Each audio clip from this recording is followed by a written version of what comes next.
Hello students, welcome to the course Operations Research and Technique. And now I am going to study about N jobs and M machines. Last class में हम लोग N jobs 2 machines के लिए questions कैसे solve करने वो देखे. फिर M jobs और 3 machines अगर हो तब कैसे हम लोग काम करेंगे वो देखे थे.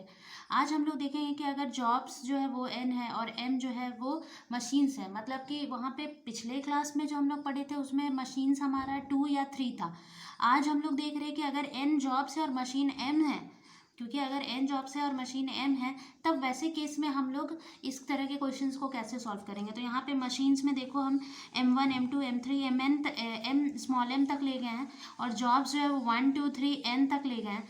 तो यहाँ पे हमारा जॉब्स जो है वो N है और मशीन्स जो है वो M है. और यहाँ पे ये जो T11 T12 T13 T1N ये सब जो T21 ये सब जो है वो टाइम है कि मशीन 1 को जॉब 1 को फिनिश करने में T11 टाइम लगता है, मशीन 1 को जॉब 2 को फिनिश करने में T12 टाइम लगता है. तो ये टाइम दिया हुआ है. तो यहाँ का सबसे पहले ये एल्गोरिदम पढ़ रहे हैं कि एल्गोरिदम क्या कहता है, how to solve N jobs and M machines kind of problem. तो पहला हमारा काम है कि हमें minimum Tij, minimum Tmj, maximum T2j 3j M-1j निकालना है. मतलब कि Tij में मिनिमम क्या है और Tmj में मिनिमम क्या है वो हमें निकालना है. मतलब ये जो आपका पहला रो है यहाँ पे आपका मिनिमम क्या है, इट्स नॉट यहाँ पे ये मिनिमम क्या होगा वो निकालना है. यहाँ पे हमें आई नहीं, यहाँ 1 होना चाहिए. पहले रो में हमारा मिनिमम क्या है वो निकालना है, लास्ट रो में हमारा मिनिमम क्या है वो निकालना है और फिर मैक्सिमम निकालना है. ये सारे में जो बीच के जितने भी है उसमें जो मैक्सिमम है वो निकालना है. ठीक है, तो पहला काम हम कर लिए. वही यहाँ पे लिखा हुआ है 2 3 M-1 और यहाँ पे 1 है और यहाँ M है. तो ये फर्स्ट रो को डिनोट कर रहा है, ये लास्ट रो को डिनोट कर रहा है. अब हमको चेक करना है, जैसे कि आप याद करो कि हम लोग जब N जॉब्स और 3 मशीन्स के लिए पढ़ रहे थे वहाँ पर भी हमें ये इनइक्वालिटी को चेक करना था. अभी भी हम ये इनइक्वालिटी चेक कर रहे हैं. हमें चेक करना है कि फर्स्ट रो का जो मिनिमम है क्या वो ग्रेटर देन इक्वल टू है मैक्सिमम ऑफ Tij, जहाँ पे Ij हमारा 2 3 Mn. मतलब कि ये वाला जो हम निकाले, ये वाला जो वैल्यू निकाले, क्या ये जो है ये वैल्यू जो है वो इस वैल्यू से ग्रेटर देन इक्वल टू है. फिर दूसरा हमें निकालना है कि क्या वो ये सेकेंड वैल्यू लास्ट रो से जो हम मिनिमम निकाले क्या वो वाला जो वैल्यू ये value greater than equal to है max T2j 3j max 2j 3j ये सब से अगर है ग्रेटर. अगर ये दोनों में से कोई एक इनइक्वालिटी को अगर सेटिस्फाई करता है तब हम लोग ये जो हम लोग मेथड है वो अप्लाई करेंगे, नहीं तो फिर हम लोग उसमें अप्लाई नहीं कर सकते. तो अब देखो स्टेप 3 क्या कह रहा है कि if none of the inequality of step 2 are not satisfied this method fails, at least one condition is satisfied, then we define 2 machine G and H. मतलब अगर ये दोनों में से कोई भी एक अगर इनइक्वालिटी मेरा सेटिस्फाई कर जाता है तभी हमारा ये जो फंक्शन है, ये जो हम मेथड है वो हम लोग उसको अप्लाई कर सकते हैं, नहीं तो वो फेल हो जाएगा. तो अब हम अगर मान लो कि हमारा जो है वो इनइक्वालिटी सेटिस्फाई हो गया है तब हम लोग क्या करेंगे, हम लोग 2 मशीन्स में उसको कन्वर्ट कर देंगे. पहले मशीन Gj और पहला मशीन G है और दूसरा मशीन H है. तो पहले मशीन्स में टाइम कैसे लिखेंगे, ध्यान दो. पहले मशीन में हम लोग टाइम कैसे लिख रहे हैं, M1 से लेकर देखो ये मशीन M1 है और यहाँ तक, और जो लास्ट मशीन स्मॉल m है तो लास्ट से ठीक एक पहले क्या होगा M-1 मशीन होगा. तो हम लोग M1 से M-1 तक का टाइम को ऐड कर देंगे फॉर मशीन G. और मशीन H के लिए हम लोग क्या करेंगे, M2 से देखो हम लोग मशीन G के लिए M1 टू M यहाँ पे लिख रहे हैं Mn-1, यहाँ पे M-1 तक जाएंगे. और H के लिए हम लोग M2 से शुरू करेंगे और मशीन M तक जाएंगे. ठीक है ना, ये काम करेंगे और सबको ऐड कर देंगे. एक एग्जाम्पल से करेंगे तो और अच्छे से समझ में आएगा. यहाँ पे तो ये एल्गोरिदम है और उसके बाद जैसे ही हमारा ये 2 मशीन्स में कन्वर्ट हो जाएगा, now determine the optimal sequence of N jobs and 2 machines. कभी कभी क्या होता है, कभी कभी हमारा अभी हम क्या बोले कि M1 से लेकर ये Mn तक जो है उसके ठीक पहले वाले को सारे को जोड़ दो तो तुम्हारा ये पहला मशीन का आएगा टाइम और दूसरा मशीन के लिए M2 से लास्ट तक M2 से लास्ट तक को ऐसे पूरा ऐड करते चले गए तो ये मेरा सेकंड मशीन का टाइम आएगा, ठीक है ना। कभी कभी क्या होता है कि M1 ठीक है, M2 MN भी ठीक है, MM जो है वो लास्ट वाला रो है और ये फर्स्ट रो है। जब तुम लोग इसको ऐड करेंगे, बीच में जितने भी वैल्यूज है उसको ऐड करेंगे तो हमारा कांस्टेंट वैल्यू आएगा। मान लो T21, T31, T41 यहाँ पे है, ये तीनों को ऐड कर रहे हैं, मेरा 10 आ रहा है। T22, T32, T42 उसको भी ऐड कर रहे हैं, 10 आ रहा है। मतलब जितना भी यहाँ पे वैल्यूज है, फर्स्ट मशीन और लास्ट मशीन को छोड़कर जितने भी वैल्यूज हैं सब हमको कांस्टेंट वैल्यू दे रहे हैं। तब वैसे केस में हम लोग का मशीन ए वो और इजी केस हो जाता है हम लोगों के लिए। मशीन जी जो हो गया वो ये पहला रो हो गया और मशीन एच जो हो गया वो पहला, हमको कुछ भी एडिशन करने की ज़रूरत नहीं है।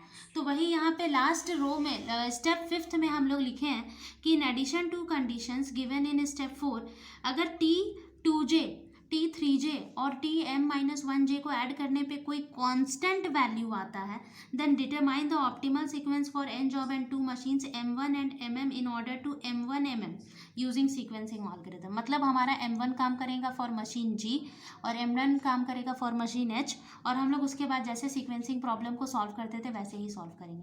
तो ये तो एल्गोरिथम था, kindly go through the algorithm, it's very important from examination point of view because sometimes we are giving numericals as well as algorithm for those students who find difficult to solve any numericals.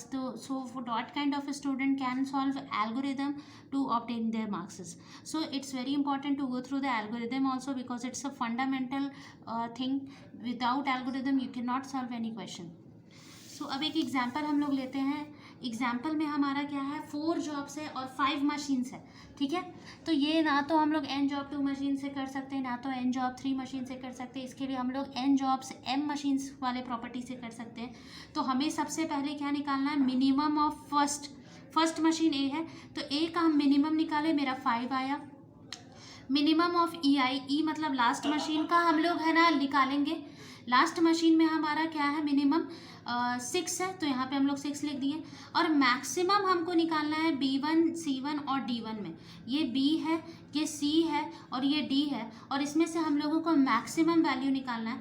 तो देखो यहाँ पर B, C, D में सबसे maximum हमें सिर्फ 6 ही नज़र आ रहा है। तो B, C, D में 6 हो गया मैक्सिमम, तो ये मेरा मैक्सिमम वैल्यू हो गया। अब हम पहला इनइक्वालिटी क्या चेक करना था, आप लोग एल्गोरिथम में देखो कि पहला हमको मिनिमम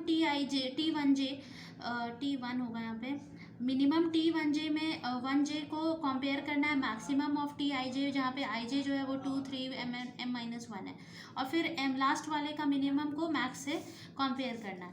तो देखो मिनिमम ऑफ AI मेरा 5 आया और maximum of BI, CI, DI मेरा 6 आया। ये 5 जो है ना तो ग्रेटर है 6 से ना तो इक्वल है, तो ये इनइक्वालिटी मेरा फॉल्स हो गया।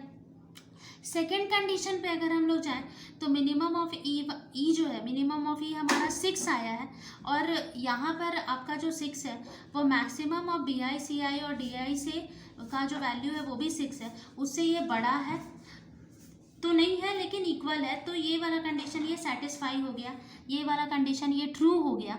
तो इसीलिए अगर अब ये ट्रू हो गया तो हम लोग इसको इजीली सॉल्व कर सकते हैं विद द हेल्प, इसको हम लोग इजीली कन्वर्ट कर सकते हैं 2 मशीन्स में। तो हम पहला मशीन मानेंगे G और दूसरा मशीन मानेंगे H। तो students it's very important to understand how I am writing the time for machine G and machine H। अभी हम तुरंत बताएं कि जब आप मशीन G के लिए टाइम लिखोगे तो लास्ट वाले मशीन को छोड़ देना, और जब आप मशीन H के लिए टाइम लिखोगे तो फर्स्ट वाले मशीन को छोड़ देना और उसके बाद ऐड करना। जैसे A, B, C, D को आप जोड़ ऐड 7, 5, 2, 3 को ऐड करोगे यहाँ 17 आएगा, 6, 6, 4, 5 को ऐड करोगे 20 आएगा, 21 आएगा। फिर उसके बाद अगर 5, 4, 5, 6 को ऐड करोगे 20 आएगा। 8 + 3 = 11, 11 + 3 = 14, 14 + 2 16 आ गया। अब मशीन H के लिए टाइम लिखने के लिए हम लोग क्या करेंगे, A को छोड़ देंगे, लेफ्ट A, और B, C, D, E को हम लोग ऐड कर देंगे। तो 5 + 2 + 3 + 9 हमारा 7 + 3 19 हो जाएगा, 10 + 10 25 हो जाएगा, 23 और 14 हो जाएगा। अब उसके बाद आपका अब ये 2 मशीन्स हो गया है, 2 मशीन्स, n जॉब्स, 4 जॉब्स। तो ये बहुत सिंपल है बनाना, इसके बाद का तो काम करना बहुत सिंपल है।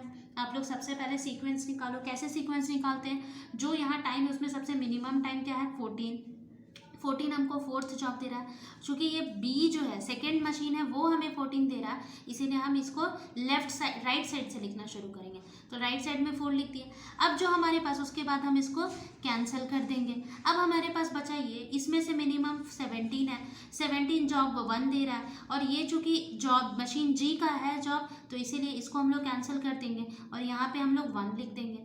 ठीक है। सिमिलरली 20 उसके बाद लेस है, लेकिन ये भी मशीन हमारा कौन सा दे रहा है, ए दे रहा है, फर्स्ट मशीन दे रहा है, तो इसको हम लोग 3 लिख दिए यहाँ पे और फिर लास्ट में जो 2 बचा। तो ये हमारा सीक्वेंस हो गया। Now students, my our task is to find the minimum elapsed time और आइडियल टाइम निकालना है। तो आइडियल टाइम और इलैप्स्ड टाइम ये निकालने के लिए हम लोग ये टेबल प्रिपेयर किए हैं। अब इस टेबल के अकॉर्डिंग हम लोग ये बताएंगे कि कैसे हम लोग निकालेंगे। तो देखो हमारा सीक्वेंस क्या है, 1 3 2 4। तो हम यहाँ पे पहले से लिखे हुए 1 3 2 4, मतलब सबसे पहले machine A B C D E, यहाँ 5 मशीन है, काम थोड़ा बढ़ गया। तो देखो मशीन 1 जो है शुरू में तो इन करेगा तब 0, और चूंकि जो मशीन जॉब 1 जो है वो मशीन A में 7 घंटे लगाता है, तो 7 घंटा लगा दिया। फिर वो मशीन बी में 5 घंटे लगाता है, तो 7वें घंटे में यहाँ पहुँचा और 5 घंटे लगा के यहाँ 12 हो जाएगा। फिर मशीन सी में वो 2 घंटे लगाता है, तो 12 प्लस ये 12वें घंटे में यहाँ पहुँचा और 2 घंटे लगाया। उसके बाद फिर डी में 3 घंटे लगाता है, 14वें घंटे में डी में पहुँचा और 3 घंटे लगाने के बाद 17 हो गया। फिर 17वें घंटे में ई में पहुँचा और ई में वो 9 घंटे लगाता है, तो 9 ये यहाँ पे 9 आवर्स लगाता है। तो यहाँ पे चूँकि 17वें घंटे में और 9 आवर्स लगा रहा है, तो हमारा ये सम करके इसका एडिशन क्या हो जाएगा, इट्स बिकम, तो ये बन जाएगा 26। अब देखो ये तो ई में काम खत्म हो गया। अब मशीन ए हमारा 7वें घंटे में ही ख़त्म हो गया था, तो 7 घंटा जब मशीन चल चुका होगा तब मशीन जॉब 3 अंदर जाएगा। जॉब 3 5 घंटे लगाता है, तो 12 हो जाएगा। 12वें घंटे पे ये जॉब मशीन, क्योंकि 12 घंटे पे ही ये फ्री हो गया था। देखो ना, हम लोग को ये भी देखना है कि फ्री हुआ है कि नहीं। अब यहाँ पे 12 घंटे से लेकर जॉब 3 4 घंटे लगाएगा, मतलब यहाँ 16 हो जाएगा, और ये तो 16 हो जाएगा। अब 16वें घंटे में वो यहाँ इंटर करेगा, 14वें घंटे में ही आपका मशीन सी फ्री हो गया था जॉब 1 से, तो अब वहाँ पे लगाएगा 5 आवर्स, तो ये हो जाएगा 21। अब यहाँ पे भी 21 में यहाँ इंटर करेगा, 17वें घंटे में ही ये ख़त्म हो गया था इसका काम। अब 21 में अगर हम 21 में अगर हमको ये डी पे कितना समय लगा रहा है 6, तो 27 आवर लगा रहा है। 27 आवर्स में वो यहाँ इंटर करेगा और ये 26वें घंटे में ही क्या हो गया था, ख़त्म हो गया था। तो इसीलिए यहाँ पे हमारा क्या हो जाएगा 20, यहाँ पे हम लोगों को ऐड करना होगा ई में 8, तो 8 अगर हम लोग ऐड करेंगे तो ये बन जाएगा 35। सिमिलरली आप लोग यहाँ पे ऐड करते जाओगे, ये 12वें घंटे में ख़त्म हुआ तो 12 हो जाएगा। 2 को 6 आवर्स लगता है, तो 18 में यहाँ गया। उसके बाद इसको कितना समय लगता है, फिर से 6 आवर्स लग रहा है, तो ये हो जाएगा आपका 6, तो 24 हो जाएगा। 21वें घंटे पे ही ये ख़त्म हो गया था, तो 24 में हम अब 4 ऐड करेंगे 28, लेकिन ये 27वें घंटे में ही ख़त्म हो गया था, तो इसीलिए ये भी फ्री है। तो अब इसमें हम लोग ऐड करेंगे कितना, 5 ऐड करेंगे, तो हमारा हो जाएगा 5 ऐड करने पे 33 हो जाएगा। अब 33वें घंटे पे यहाँ जाएगा, तो ये तो 35वें घंटे पे फिनिश ही हो रहा है। ठीक है, ये 35वें घंटे पे तो ख़त्म ही हुआ, तो 33 पे कैसे जा पाएगा। तो ये यहाँ पे हम लोग 33 ना लिख कर क्या लिखेंगे 35, और उसके बाद ये वहाँ पे 10 घंटे लगा रहा है, तो ये 45 हो जाएगा। 40 समझ में आया यहाँ पे क्यों हमें रुकना पड़ा 2 आवर्स। यहाँ मेरा 33 पे काम ख़त्म हो गया था, लेकिन ये मेरा फ्री नहीं हुआ था, ये जॉब 3 से फ्री नहीं हुआ था, इसीलिए। अब 18, ये तो 18 यहाँ पे हम लोग लिखेंगे क्योंकि 18 घंटे तक ये काम किया जॉब 2 के बारे में, जॉब 2। अब 18 से अब ये कहाँ जा रहा है 8 आवर्स, तो 8 आवर्स हमारा 26 हो जाएगा। फिर 26 से यहाँ पे 29 हो जाएगा क्योंकि उसके बाद 3 है। फिर 29वें घंटे ये फिनिश हो गया था, तो 3 ऐड कर देंगे तो इट विल बिकम 32। फिर ये 32वें घंटे, ये तो मेरा 23वें घंटे में ख़त्म हो रहा है, तो यहाँ पर भी हमें इसको रोकना पड़ेगा 1 घंटे के लिए। तो यहाँ पे 32 ना लिखें हम लोग 33 लिखेंगे। और उसके बाद डी पे ये समय लगा रहा है 2 घंटा, तो यहाँ पे 35 हो जाएगा। लेकिन यहाँ पे इसे फिर से रुकना पड़ेगा क्योंकि 45 पे ये ख़त्म हो रहा है, तो यहाँ पे इसे 10 घंटे का वेट करना पड़ेगा जॉब मशीन ई के लिए। और फिर उसके बाद यहाँ पे 6 आवर्स लगाएगा तो 51, तो यही हमारा कहलाएगा टोटल इलैप्स्ड टाइम। ठीक है, तो ये हमारा टोटल इलैप्स्ड टाइम बोलो या फिर रन टाइम बोलो कि मशीन मेरा कब तक चलता रहा, तो वो 51 आवर्स हो गया। अब students, now we have to find idle time for machine A. Machine A के लिए आइडल टाइम क्या होगा? मशीन ए कितने देर रुका? 7 घंटे चला, फिर 7 से 12, 12 से 18, 18 से 26, लेकिन 51 आवर्स में मेरा पूरा सेटअप ख़त्म हुआ है, तो 51 माइनस हमें 26 करना होगा, तो आंसर हो जाएगा 25 आवर्स। अब हम मशीन बी के बात करेंगे, तो देखो मशीन बी कैसे चला। 7 घंटे तो उसे शुरू में ही रुकना पड़ गया, तो यहाँ पे 7 + 12 to 12, 16 to 18, यहाँ पे 2 घंटे का गैप है। 24 to 26, यहाँ पे फिर से 2 घंटे का गैप है। फिर 29 से 51, मतलब कि 29वें घंटे ये ख़त्म हो गया, तो 51 में से अगर आप 29 को माइनस करोगे तो 22 आएगा, तो आप अगर इसे ऐड करोगे तो आप आंसर हमारा 33 आ जाएगा। मतलब बी के लिए आइडियल टाइम 33 है। उसी तरह से अब हम लोग मशीन सी के लिए आइडियल टाइम निकालेंगे। देखो यहाँ तो उसे 12 घंटा वेट ही करना पड़ा, फिर यहाँ पे 2 घंटे का गैप, फिर हमारा बी के लिए ना 2 घंटे नहीं, 2 घंटे नहीं, 4 घंटे का गैप है। 12 के बाद 4 आवर्स का गैप है। अच्छा नहीं 14 है ना, 14 के बाद 16, 2 आवर्स का गैप है। ठीक है 2 आवर्स का गैप है। फिर 21 के बाद 24, 3 आवर्स का गैप है। फिर 21 के बाद 20, ये यहाँ पे ना 24, तो आपका यहाँ पे हो जा रहा है 3 आवर्स का गैप। फिर 28 में 21, 1 आवर्स का गैप। फिर 32 से 51 आपका 19 आवर्स का गैप, तो आपका आंसर हो जाएगा यहाँ पे 37 आवर्स। सिमिलरली हम लोग डी के लिए निकालेंगे, मशीन डी के लिए निकालेंगे। तो मशीन डी देखो ध्यान से, मशीन डी हमारा शुरू में ही 14 आवर्स रुका है, फिर 3 आवर्स रुका है, फिर 1 आवर्स रुका है, फिर 35 और 51 के बीच में हमारा गैप कितना का है? 16 का। इसको ऐड करोगे तो 4, 18 + 16 हमारा अप्रॉक्सीमेटली इसका आंसर आना चाहिए, यहाँ 3 आवर्स का गैप है। अच्छा नहीं, यहाँ पे 4 आवर्स का गैप है, सॉरी इट्स 4 आवर। 17 में से 21 माइनस करेंगे तो 4 आवर्स आएगा, तो ये मेरा हो जाएगा 35 आवर्स। ठीक है, अब हम लोग मशीन ई के लिए वेट करेंगे, मशीन ई का आइडियल टाइम निकालेंगे। तो 17 घंटे तो उसे पहले ही रुकना पड़ गया, फिर उसके बाद देखो 1 घंटा यहाँ रुकना पड़ा, फिर 35 to 35, 45 to 45 और फिर 51। तो यहाँ पे मतलब मेरा यहाँ पे अब कुछ नहीं है, मतलब ये हो गया 18 आवर्स। तो सबसे ज़्यादा वेट करना पड़ा यहाँ पे मशीन सी को 37 आवर्स, उसके बाद मशीन बी को 33, मशीन डी को 35 आवर्स, मशीन बी को 33 आवर्स, मशीन ए को 25 आवर्स और मशीन ई को 18 आवर्स। तो इतना हम लोग सीक्वेंस फॉलो करने के बावजूद भी हमारा जो आइडल टाइम फॉर मशीन्स है वो इतने आवर्स का हो जा रहा है। ठीक है, अगर उस टाइम में हम लोग कुछ और काम करें, यूटिलाइज़ करें उसे, तो वो ज़्यादा बेहतर होगा। लेकिन ये सब हम लोग, यही सब चीज़ हम लोग सीक्वेंसिंग प्रॉब्लम की मदद से निकालते हैं। नाउ स्टूडेंट्स, अब एक और हम छोटा सा एग्जांपल देना चाह रहे हैं इस एल्गोरिदम पे बेस्ड, ये स्टेप 5 पे, कि आपको ये बताना है कि अगर कांस्टेंट वाला केस हो जाए तो वैसे केस में हम लोग उसको कैसे कंटिन्यू करेंगे।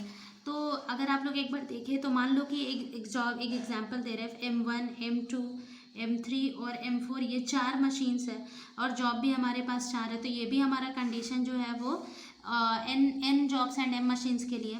मान लो यहाँ पे 11, 13, 9, 16 है, यहाँ पे 4, 6, 3, 7, 5, 5, 2, 8 और यहाँ पे आपका 15, 8, 13 और 9 है।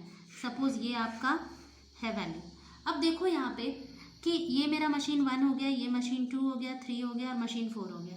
चलो हम लोग को इसका मिनिमम निकालना होता था, हम लोग इसका मिनिमम 9 निकाल लिए, इसका मिनिमम निकालना होता था, हम लोग इसका मैक्सिमम मिनिमम 8 निकाल लिए। चलो ठीक है, ये तो बात हो गया।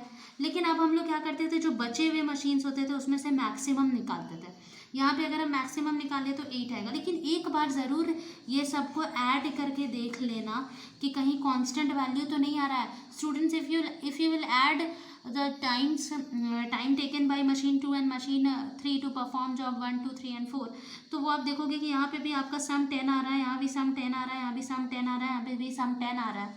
तो ये आपके लिए बहुत अच्छा है कि यहाँ हमारा मैक्सिमम तो 8 निकल रहा है, लेकिन हमारा चूंकि सम इज़ कांस्टेंट, तो इसीलिए अब हम लोग इसको इसमें आगे कुछ करने का उतना ज़रूरत नहीं है, एडिशन वगैरह। डायरेक्ट आप जब इसे 2 जॉब्स में कन्वर्ट करोगे, 4 जॉब्स एंड 2 मशीन्स में, तो यहाँ पे आप सिंपल ऐसा लिखोगे, ये बीच वाला पोर्शन को ही हटा देना और उसके बाद डायरेक्टली लिखना 11 13 9 16 15 8 13 9, ये डायरेक्ट आप लोग लिखना, ठीक है ना। ये एकदम डायरेक्टली हो गया। अब इसमें से ही आप है ना सीक्वेंस फाइंड करो कि सबसे मिनिमम क्या है। तो चलो मिनिमम 8 है, तो वो मशीन 2 का है, तो ठीक है, इसका सीक्वेंस कहाँ जाएगा, हम लोग का 2 पहले लिखेंगे, ये अब कैंसिल हो गया। अब मिनिमम, सबसे मिनिमम क्या है, 9 है, तो हम लोग है ना दोनों में आ रहा है, तो हम लोग सबसे पहले प्रेफरेंस किसको देंगे, जॉब 3 वाले को देंगे, तो ये कैंसिल हो गया। उसके बाद सेकंड प्रेफरेंस इसको देंगे, लेकिन लिखेंगे बैक से, चूँकि ये मशीन बी का है। अब लास्ट में क्या बचा, 11 15, तो वो हम यहाँ पे 1 लिख दिए, तो ये हमारा सीक्वेंस मिल गया। तो ये बहुत सिंपल है। अगर आपका जो बीच का जो सम है, मशीन्स के बीच का सम जो है, वो अगर हमारा कैसा आ रहा हो, कांस्टेंट आ रहा होगा, तो ये बात ध्यान में रखना है। और उसके बाद ये सिंपली ही सॉल्व हो जाएगा। हाँ, लेकिन एक चीज़ और है कि इसके इनइक्वालिटीज़ को भी चेक करना कि वो सही हो रहा है कि नहीं, ठीक है ना, क्योंकि एल्गोरिथम में हम पहले ही बता चुके हैं कि इनइक्वालिटीज़ ये चेक करना होता है। तो ठीक है स्टूडेंट्स, अगर इसमें कोई भी प्रॉब्लम होता है आप उसे पूछो। और अगर जो अभी हम क्वेश्चंस करवाए हैं, जितना क्वेश्चंस करवाए हैं उसी को अगर आप लोग प्रैक्टिस करोगे, इट्स मोर देन एनफ, बहुत इंपॉर्टेंट है ये। तो इसको एक बार आप लोग प्रैक्टिस करके देखो, और अगर कुछ भी डाउट होता है तो उसे पूछो। Thank you.